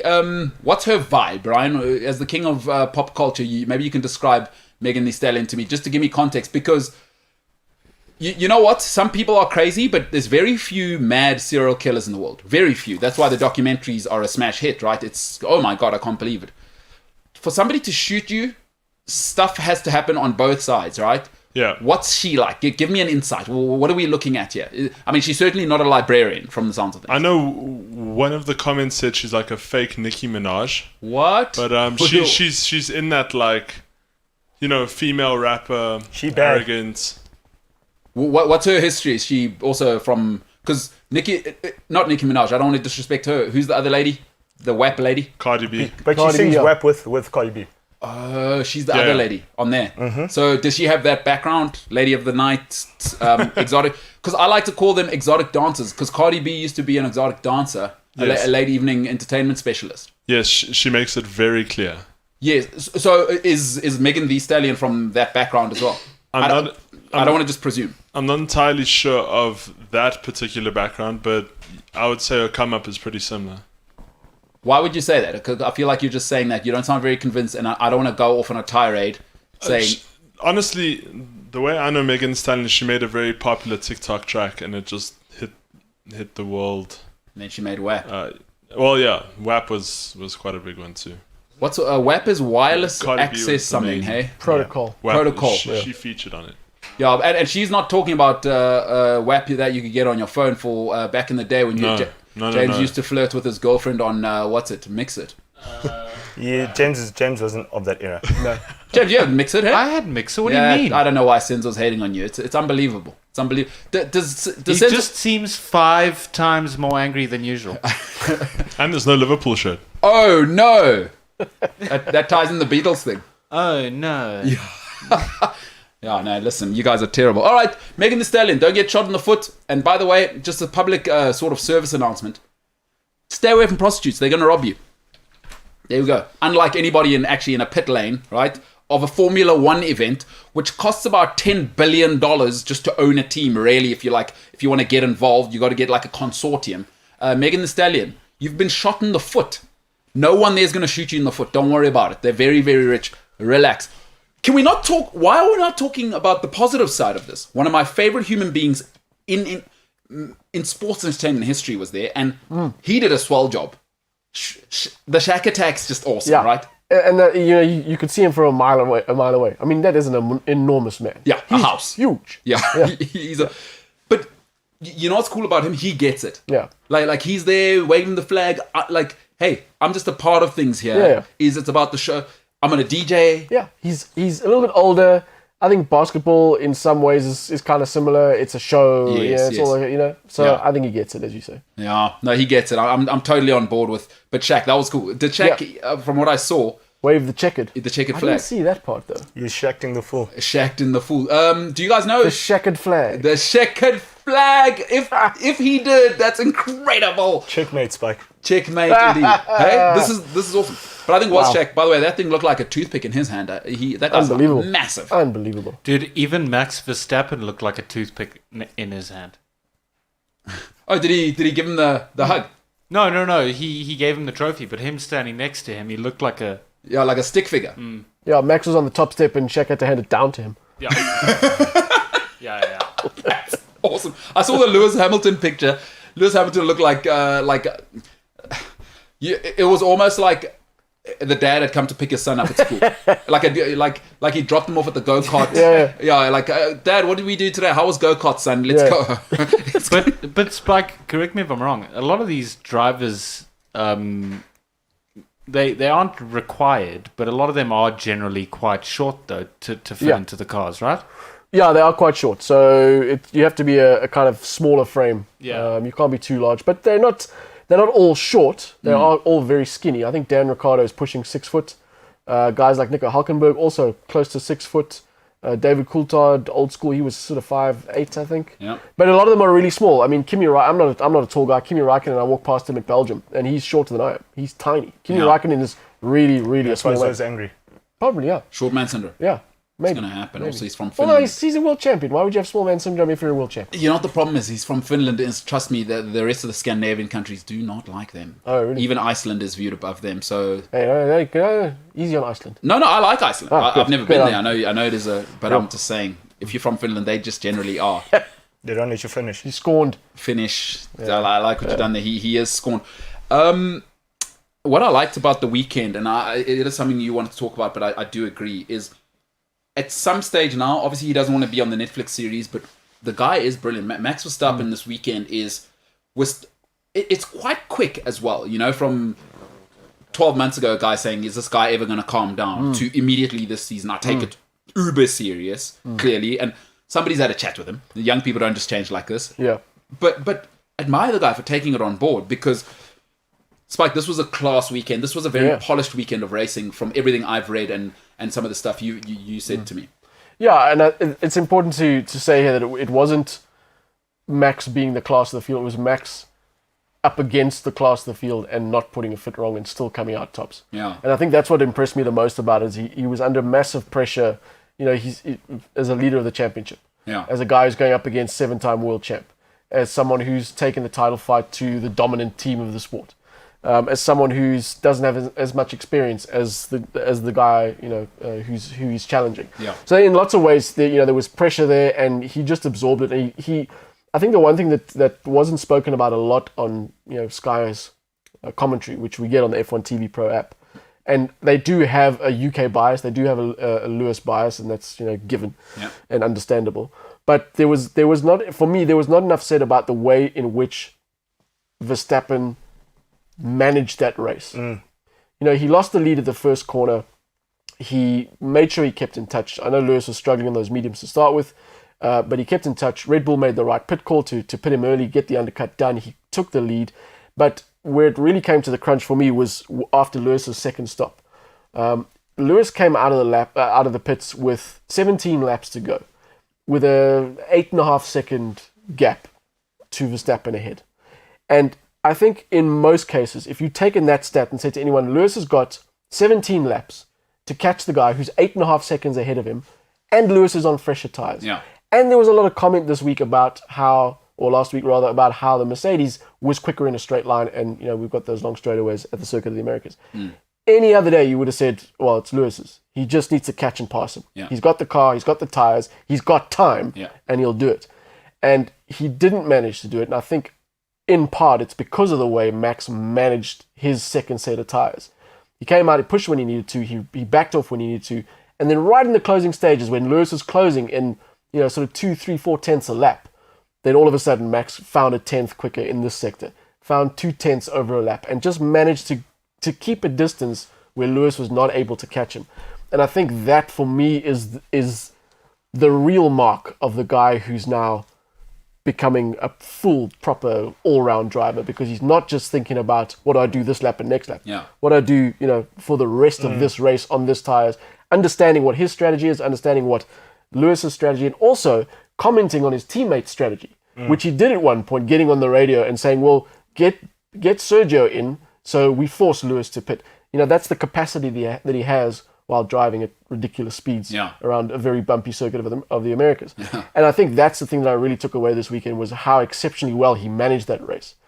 And then at the end of it all, and something he does, I've noticed over time, but it only really kind of rang a bell this time around.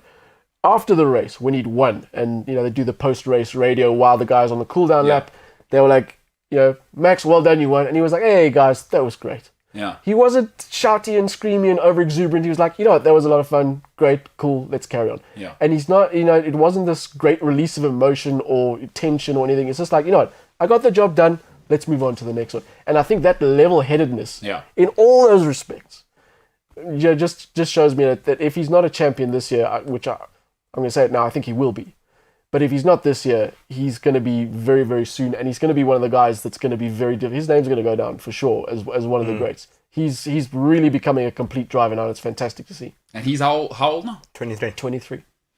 So he's got what, 10 years at his peak? He's got 10, 12 years at his peak, and then another 5 years after. He's going to be a terror. Six titles, surely. If he just keeps it on. If he keeps, the 6th title, but this is what's really cool about Formula One now, is it's not this turbo hybrid era where we've got this dominant team and everyone just expects that either Lewis or Valtteri are going to walk away with every race. Coming into next year specifically, you've now got a level playing field for everyone, and you've got these talents coming. You've got Norris, you've got Verstappen, you've got Leclerc, you've got Russell, you've got Sainz. All these guys who are massively, massively talented, getting into machinery next year that is a complete unknown. So the battle is only going to heat up between all of them, and it's going to be very interesting to see. You know what Americans do better than anybody? If you look at all their sports leagues, and they've nailed it now, I think in Formula One, I don't know how long it will last, because billionaires will find an edge, especially with better engineers, is that parity is an important thing for sport, especially if you want to make it competitive. Yep. The reason the NFL has just signed a $120 billion deal is, even though it's not really true, but everybody feels at the beginning of the year like they can win. Everybody has the same money. Everybody has a billionaire. Everybody gets a quarterback. Everyone gets to, the worst team gets to draft. Yep. And I think you're seeing elements of the American mentality to sport. And they try to do it with something called the European Super League. It's been a disaster. Europe rejected it to try and create a sort of similar thing where you can't get relegated and whatever is. I mean, you're seeing elements of it, like you're saying, salary caps. That's a very American thing. Yeah, and it's coming into the regulations as well. So part of the new regulations is to make sure that all cars are, the cars themselves are more competitive. So they can follow closely that overtaking isn't aided by anything other than the car. So there's no DRS. The cars are naturally able to hold a closer line to the car in front, which they struggle with at the moment. And so overtaking becomes a bigger part of the sport. But everybody's got access to the same car essentially in the fundamental way.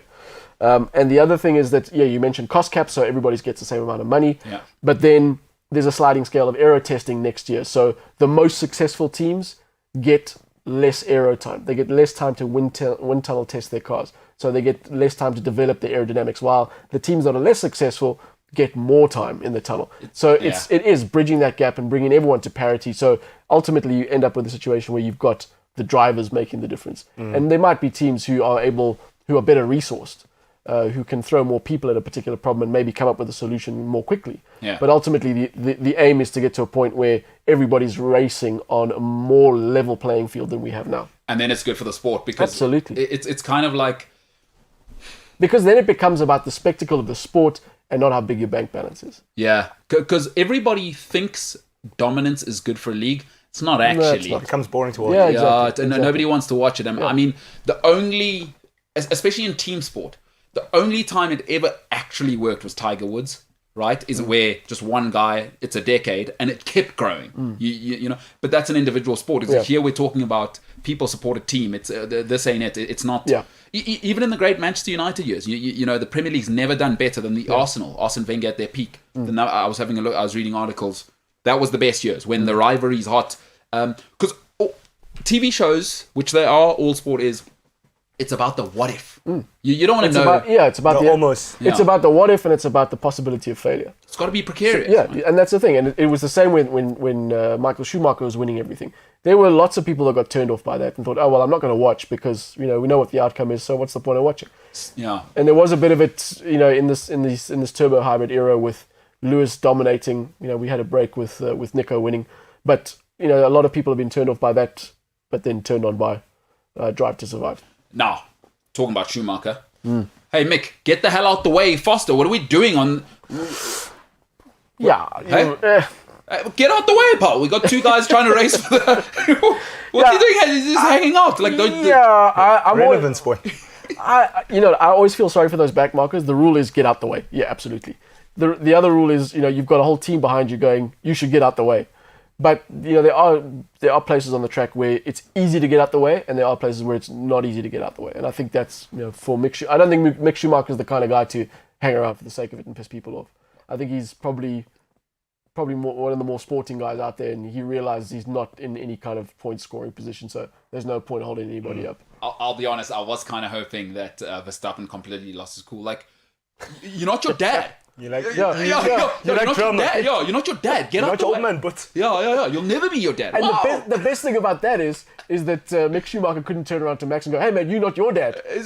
Max will be like, "Damn right I'm not. I'm winning races." I'm winning. Yeah, so that was, that was no good. But I really do like this young guy. And you know what the cool thing about him is that the talented young people I've met, talented people are really bad at taking feedback. Yeah. They're really talented, because what can you tell them? But if he's now showing signs of, okay, now he's aware of the strategy at 23. So now he's not even thinking just himself. Imagine him at 28. Yeah.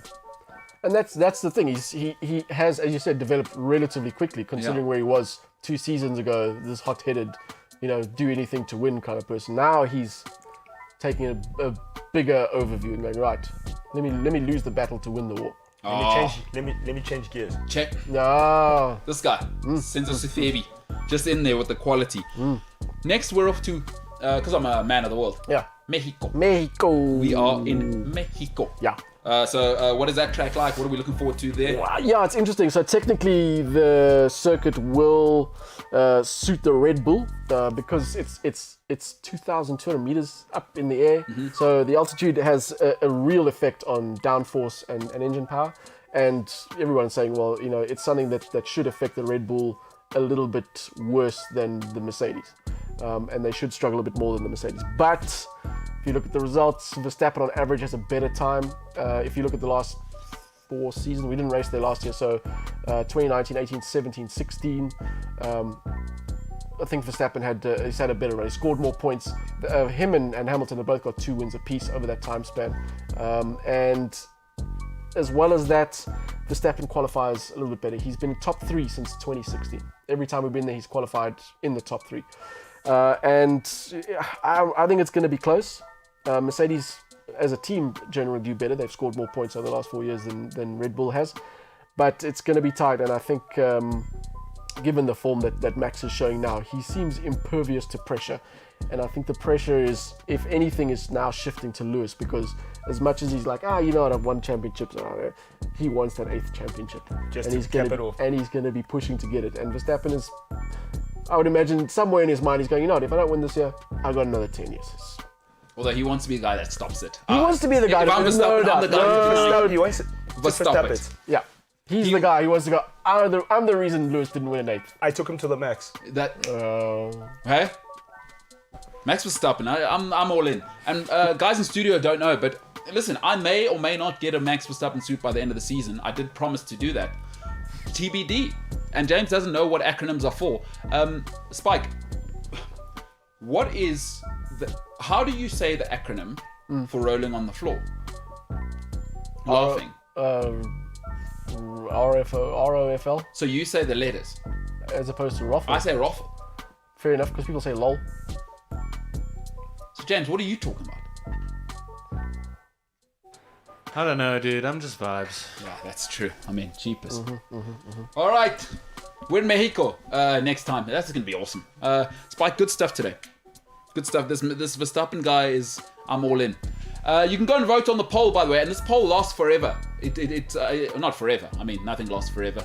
I mean, everyone thought Diana and the Prince would stay together forever. That tragically, Parker Bowles came along and said, box. I thought you were going to say the paparazzi came along. Well, that was a whole... I think they were divorced by then.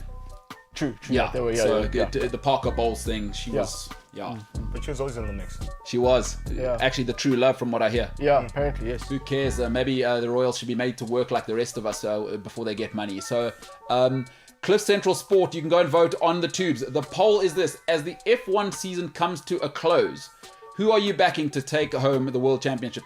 At the moment, half of our votes think Max Verstappen.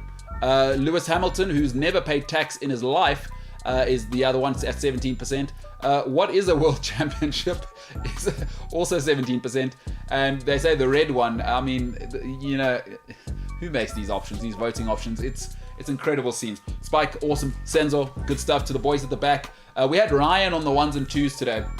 We're trying to train people up. Soon you may see a guy called Sipo back there. You know, we're trying to get everybody upskilled. That I don't actually care about upskilling these guys. It just feels like the right thing to say. Like it's kind of like a PR exercise for me, and people go, Media training. Yeah. Is there a upskill section or segment for me and my thumbs?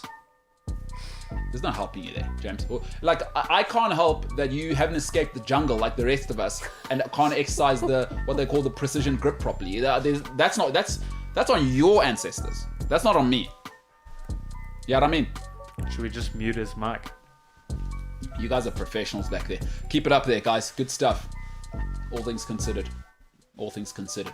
All right, this is the MKT Show. Remember, the podcast is available. Please be sure to come and visit us on all of our platforms, by the way. Cliff Central Sport is available. Instagram, you know, where we Cliff C Sport if you're on the Tweet Monster.